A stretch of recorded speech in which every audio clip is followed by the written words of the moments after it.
ঈদ মোবারক। ঈদ মোবারক। 30 দিন অর্থাৎ এক মাসের সিয়াম সাধনার মাধ্যমে আজকে শাওয়াল মাসের 1 তারিখ আমরা পবিত্র ঈদ উল ফিতরে আজকে জামাতে একত্রিত হয়েছি। মহান আল্লাহর প্রতি আমরা শুকরিয়া জানাচ্ছি। আমরা 30টি রমজানে আমরা পূর্ণ করতে পেরেছি এবং আজকের দিন একত্রিত হয়ে বুঝতে পেরেছি। রমজান বা সিয়াম শুধুমাত্র উপোস থাকা নয়, এখানে আমাদের ধৈর্য, নিষ্ঠা, পরমত সহিষ্ণুতা সব মিলিয়ে ধর্মীয় সামাজিক সম্প্রীতি সকল কিছু নিশ্চিত করার বার্তা।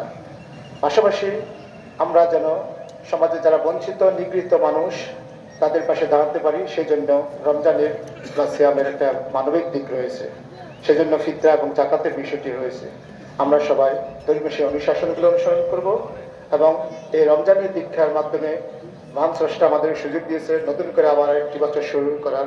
আমরা আজকের দিন থেকে নতুন করে সকলের পাশে সহযোগিতা মনোভাব নরসিংদী গড়ে তুলব, সুন্দর বাংলাদেশ গড়ে তুলব। ত্রয়োদশ জাতীয় সংসদ নির্বাচনের মাধ্যমে আমরা দীর্ঘদিন পর গণতন্ত্রের নবযাত্রার সূচনা করেছি।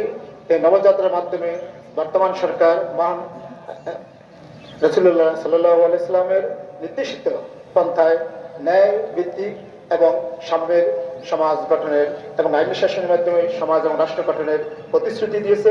আমরা আশা করি এই সরকার, বর্তমান সরকার সেই প্রতিশ্রুতি বাস্তবায়নে এগিয়ে যাবে এবং আমরা সবাই সরকারকে সহযোগিতা করব। তার মাধ্যমে আমরা সুন্দর নরসিংদী, সুন্দর বাংলাদেশ হিসেবে গড়ে তুলব।